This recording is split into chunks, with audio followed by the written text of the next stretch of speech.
নবী সাল্লাল্লাহু আলাইহি ওয়াসাল্লাম তো 1 মাস শান্তিতে ঘুমানো নাই নবী হওয়ার পরে। যখন তিনি মারা যান, ফাতিমা রাদিয়াল্লাহু আনহার কথা মনে আছে না? কানে কানে কি জানি বললেন। তখন আমাদের নবী একটা কথা বলেছিলেন, আমি এই বয়সে সে কথাটা বুঝি, মাদ্রাসা লাইফে, ইউনিভার্সিটি লাইফে বুঝিনি। নবীজি বলেছিলেন তার মেয়েকে, ফাতিমা রাদিয়াল্লাহু আনহা তার কষ্ট দেখে কান্নাকাটি শুরু করলেন। আমাদের নবীজি তাকে কাছে ডেকে বললেন কানে কানে যে কি জানি একটা বললেন।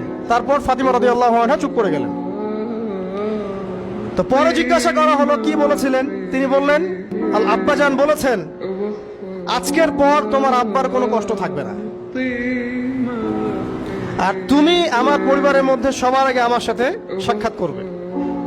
এই যে আজকের পর আমার আব্বার আর কোনো কষ্ট থাকবে না, এর মানে বোঝেন, মানে সারাটা নববী জীবন কত যে কষ্ট নবী সাল্লাল্লাহু আলাইহি ওয়াসাল্লামকে সহ্য করতে হয়েছে।